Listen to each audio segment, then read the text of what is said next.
Hello students, welcome to my channel. क्या आपने कभी सोचा है कि आपकी बॉडी इतनी स्मूथली काम कैसे करती है, या एक छोटा सा सीड कैसे सही डायरेक्शन में ग्रो करता है? तो आज हम इसी अमेजिंग टॉपिक को एक्सप्लोर करेंगे बच्चों। Control and coordination. ये सब कुछ एकदम परफेक्टली कंट्रोल और कोऑर्डिनेट होता है और इसके पीछे हमारे बॉडी के अमेजिंग सिस्टम होते हैं। तो सबसे पहले हम बॉडी मूवमेंट्स और उस लाइफ के बारे में पढ़ लेते हैं। जैसे जब हम किसी चीज को मूव करते हुए देखते हैं तो हमें लगता है कि वो जिंदा है, जैसे एक बिल्ली का दौड़ना या बच्चों का झूलों पर खेलना। ये मूवमेंट्स एनवायरनमेंट में चेंजेस के रिस्पॉन्स में होते हैं और लिविंग ऑर्गेनिज्म इन चेंजेस का फायदा उठाते हैं। जैसे प्लांट्स जो है वो धूप की तरफ बढ़ते हैं। जब हमारी आंखों पर तेज रोशनी पड़ती है या हम गर्म चीज को छू लेते हैं तब हम डिटेक्ट करते हैं और तुरंत रिस्पॉन्ड भी करते हैं अपनी प्रोटेक्शन के लिए। ये सारे मूवमेंट्स बहुत केयरफुली कंट्रोल्ड होते हैं। इसके लिए लिविंग ऑर्गेनिज्म को कंट्रोल और कोऑर्डिनेशन सिस्टम की जरूरत होती है। एनिमल्स में ये काम नर्वस और मस्कुलर टिश्यू करते हैं। तो अब हम पढ़ते हैं एक इंफॉर्मेशन हाईवे जिसका नाम है न्यूरॉन्स।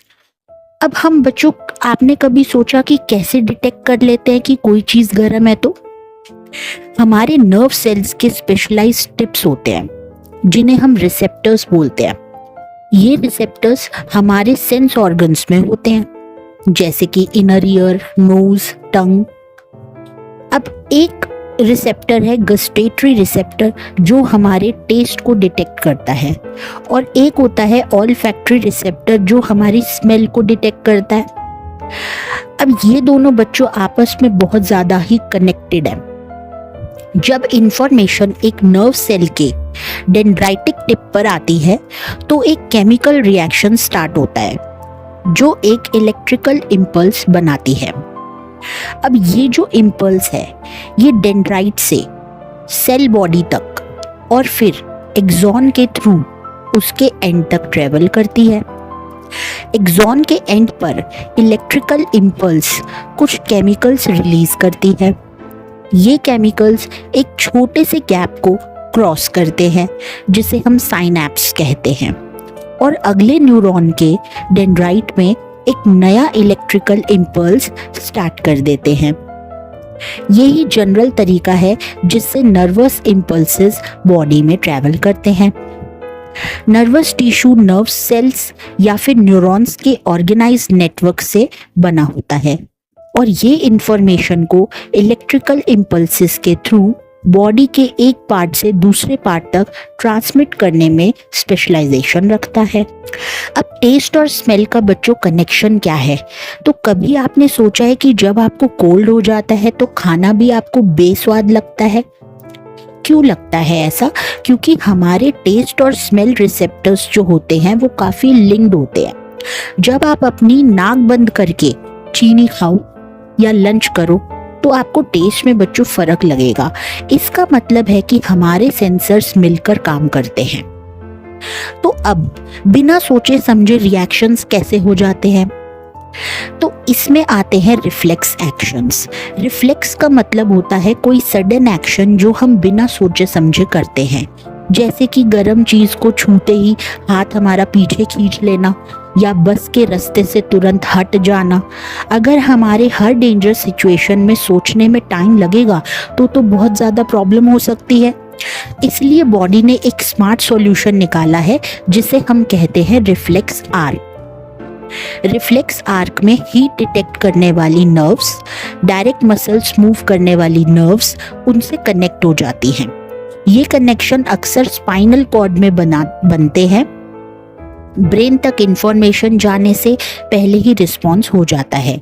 ब्रेन तक इंफॉर्मेशन जाती तो है पर रिस्पॉन्स स्पाइनल कॉर्ड से ही हो जाता है, जिससे एक्शन जो है वो बहुत ज्यादा फास्ट होता है।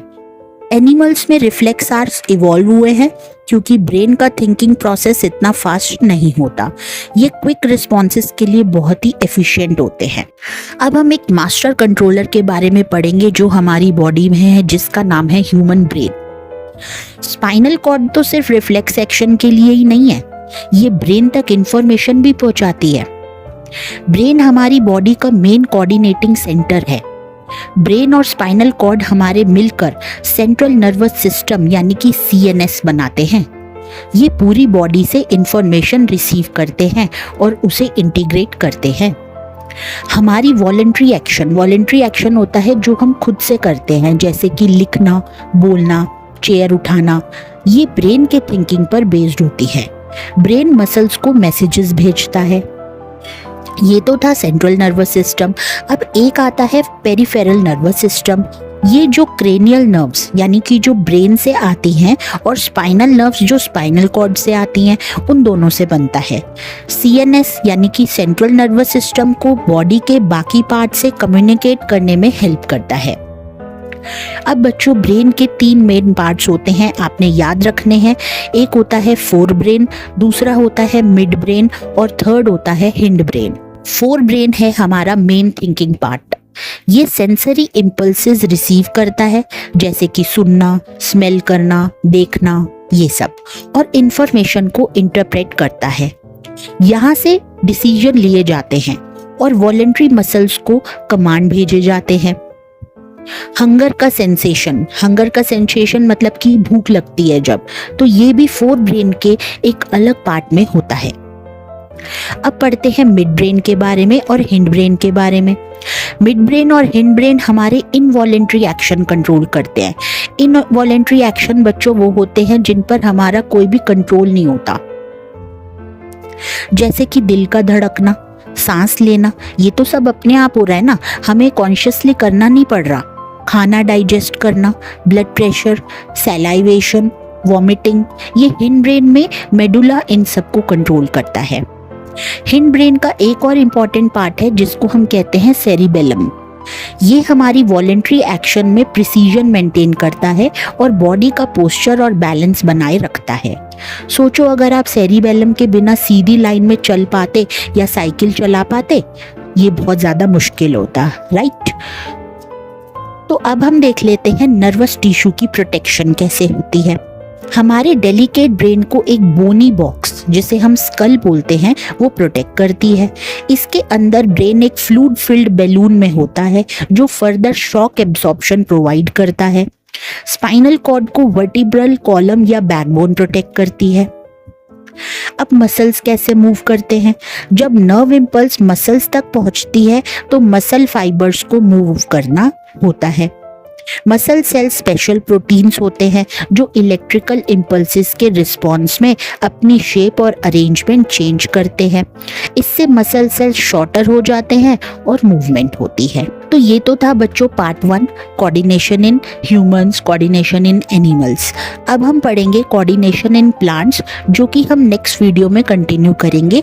तो अगर आपको ये वीडियो पसंद आई हो तो इसे प्लीज़ लाइक करें, चैनल को सब्सक्राइब करें और सबके साथ वीडियो ज़्यादा से ज़्यादा शेयर करें।